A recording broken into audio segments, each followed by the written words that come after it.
Hey, what's up? It's another episode of Watch You Strappin. These aren't watch reviews, they're just a quick wristwatch check with a strap pairing, a watch with a particular strap pairing, and they're kind of an ongoing, I guess, extended review of a particular watch as well.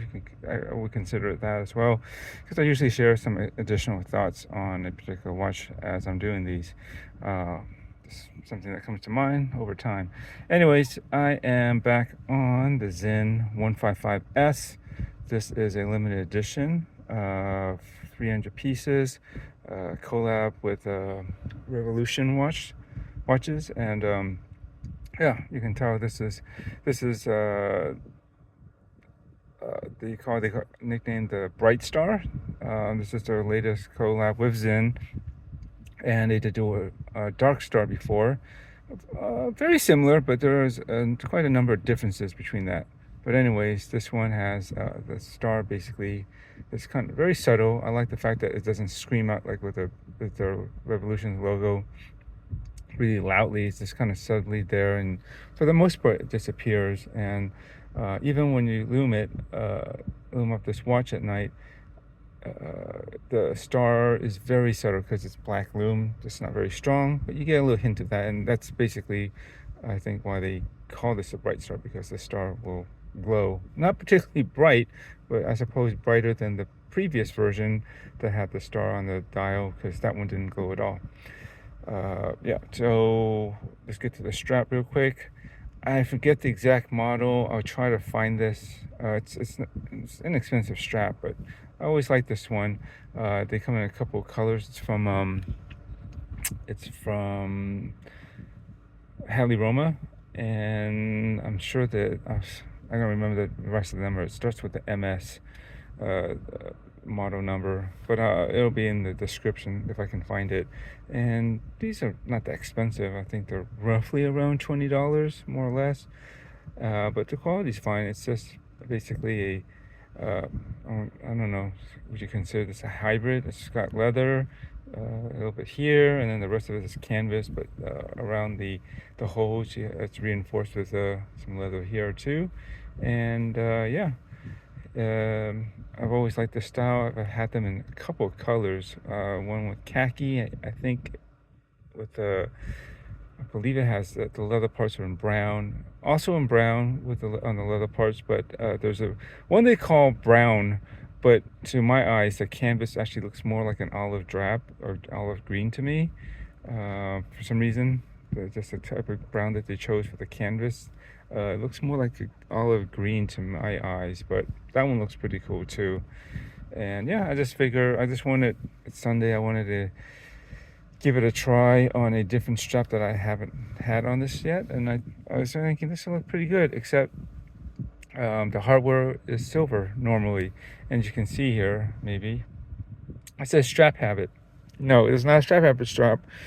Just to be clear, it is a Hadley-Roma. I just swapped out the chrome plated buckle that normally came with this strap for this StrapHabit that's in like a black coating, probably PVD. And I had bought a bunch of extra one of these to swap out on some of their StrapHabit rubber straps that only came with a silver buckle at the time, and maybe still do. And so I just wanted to, I was trying to match the watch head by having black hardware. And that's the case here. I figured, well, I haven't worn this much on anything else, and I think almost everything else that I have in my mind that I would use this for, I don't have a lot actually that I would use this for, and this might be one of the better ones I could pair with the watch. And I said, well, what the hell? Just switch out the buckle is real easy. That's what I did. It's 18 millimeters down here. This is a 20 millimeter strap. It's 20 millimeters between the lugs, so it does taper down to 18. And it just so happens that this buckle fits that width down here, which is great. And there we go. And I think overall, let me give a back up shot. It looks pretty cool.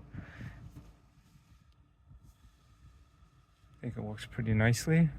Low key, but it got some, it's not just plain black. There's a mix of materials here, and the way it's stitched, you add some visual interest. but not too much. Doesn't take away at all from the watch itself, which I've got. You can see I've got the chronograph running here, and yeah, this has been a really nice piece to own. It's been running pretty accurately. The last time I had it, it's like just it's under 2 seconds. It's like about plus 1.5 seconds a day of deviation, which is pretty darn good. I usually find, this is using the Sellita SW510, or is it 500? I think it's pretty sure it's a 510. And this is the automatic version. There is a 510 like MB, I think that's the hand wind version, which I've had in, let's say, the Fairer chronograph Sport. I think that's what it was called, Bernina. The all like white ceramic bezel, tachymated bezel, and white out. Really cool, with a number of red accents. Really cool manual wound chronograph, and also that one was pretty darn accurate too. So I usually find a lot of times out of the box these, at least the Sellita SW510s, pretty nice out of the box. And in general, the base off of the Valju's, is it 7150? I think that, I don't know, I'm drawing a blank. 7150. I think that's the usual automatic Swiss movements, chronographic movements that are also used in a lot of watches. I also found those generally to be pretty accurate out of the box too. So pretty happy with that. And considering this is an automatic, I'm trying to back up here. This wears pretty slim. I mean, you look at it in proportion to my hand. I have a 7-inch wrist, by the way.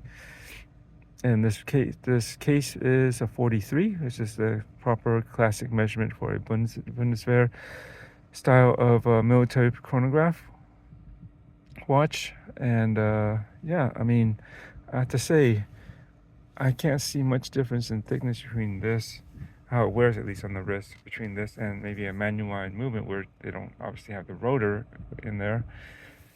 But this one does, and I don't know. I did a great job of keeping this relatively slim, at least the mid case, and the way it fits over the wrist, and it's got a nice, slightly domed or box sapphire, but overall that doesn't add too much height at all, and I wouldn't really generally visually count that anyways.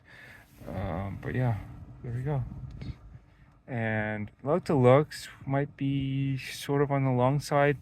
I think it's about 51-ish, but I think they did a pretty good job of down shaping the lugs and down turning them just enough, and there's not really any obscene or weird overhang off of my wrist, you can see. And I think this being in all black actually helps out the watch wear on, like say, my 7-inch wrist pretty well, and I love it for that. Because yeah, I have to admit, 43 millimeters for a traditionally sized case, shaped case rather, just something round with some bit of a swooping lug design, can wear a little large if it's not done right. But this one seems to work just well.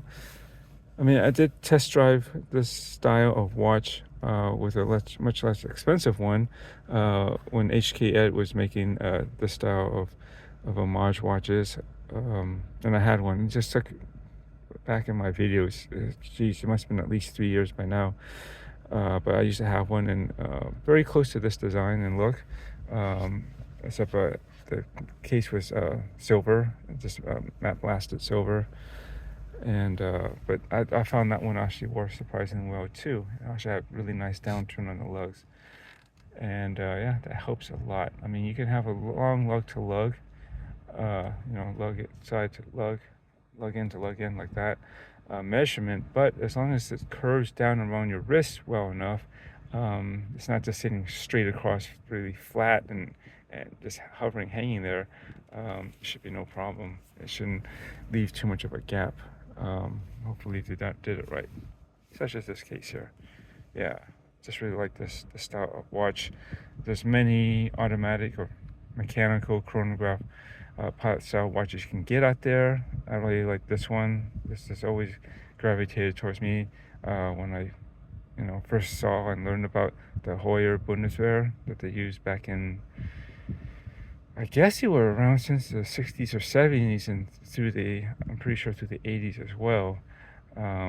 Used by the German Air Force and probably a number of other military air forces around the world, I would imagine, but that's probably the most famous. And I think a lot of it, of course, the dial layout is very nice and that works.